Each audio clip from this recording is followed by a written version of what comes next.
Hello everyone, my name is David Allen Gay, and I am the author of a video series on YouTube called David Needs a Job.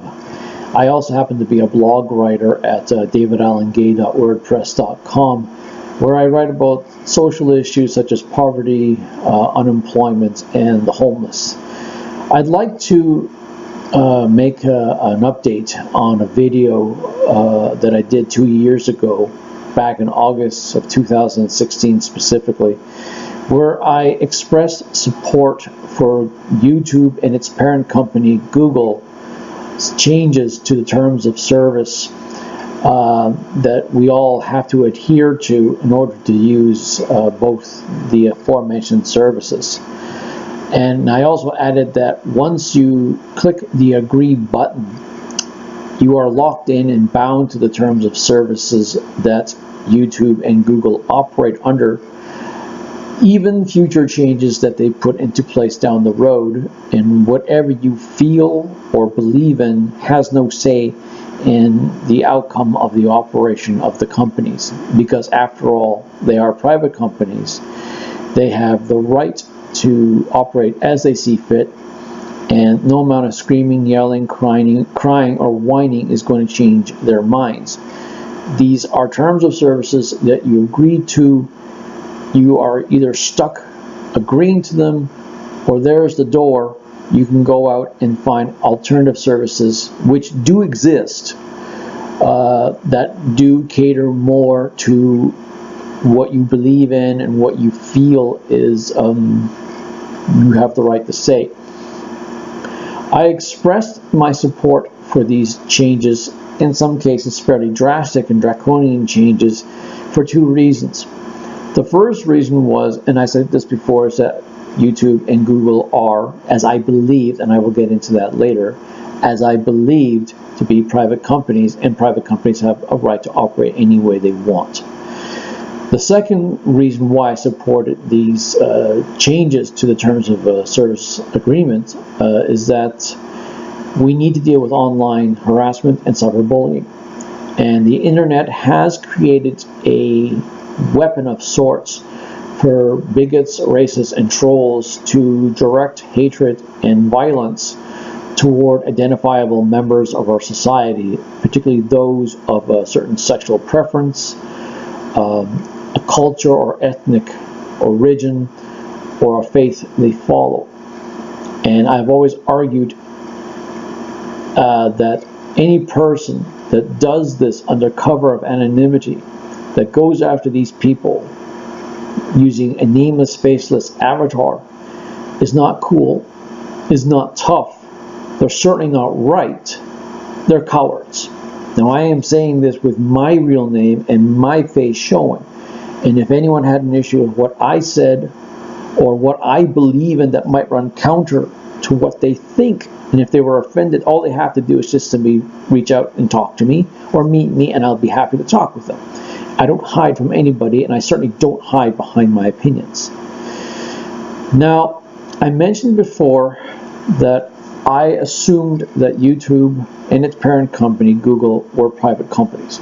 And that was the foundation of my argument, where they were 100% private, lock, stock, and barrel. They can do whatever the hell they want, regardless of what you're feeling.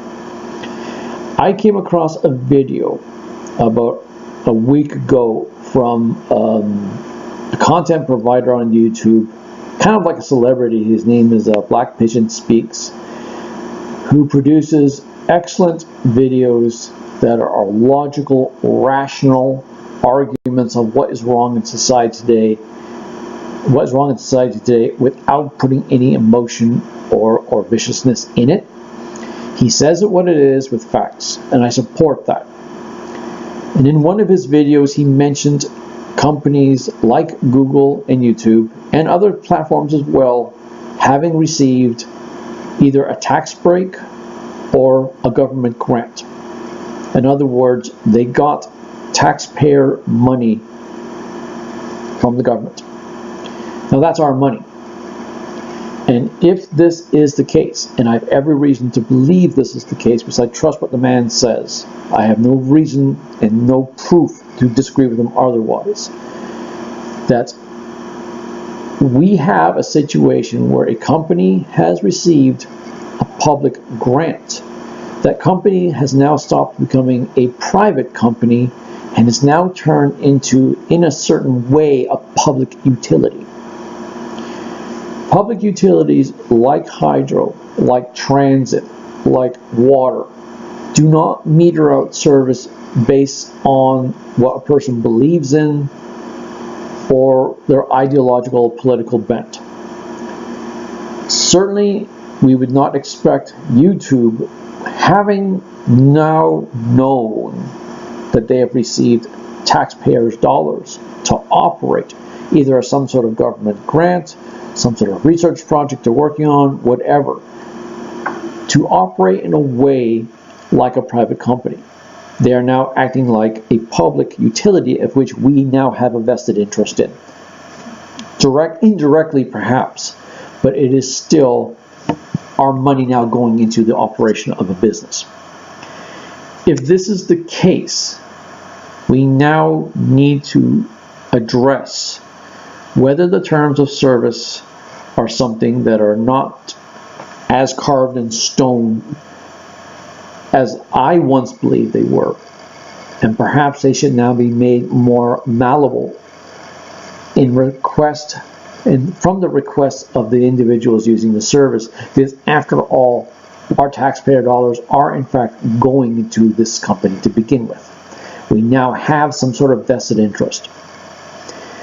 While the foundation of my logic behind the original video, at its most base vanilla standing, is still something that I support, I am willing to admit that perhaps I was a little bit too hasty in my assessment about YouTube's terms of service with the knowledge that I am now armed with. And I am now willing to concede that perhaps people do have some say in the terms of service if taxpayers' dollars, or at least a tax break from a government that represents us, has now been put into play. Anyways, this is what I wanted to add to address this new bit of news that I've received, because I knew down the road that if I did not make a video about this, someone was going to catch me on it. And I just wanted to clear the air about what I feel 2 years later since making that video. I provided the link below to both my original video and Black Pigeon Speaks video that makes reference to the funding that I talked about in today's video. And I still want to hear from you guys what you feel about the terms of service. I'm certainly willing to debate you on it. I certainly will not tolerate name calling or hatred from behind an anonymous or faceless avatar. I'll certainly shut that down real quick. But any sensible, logical comments or debates with me, I always welcome. I always believe in open dialogue in a free and democratic society. Thank you very much for taking this time to listen to this rather long-winded ramble of 8 minutes and 20 seconds. And I wish you all a very good day. Bye.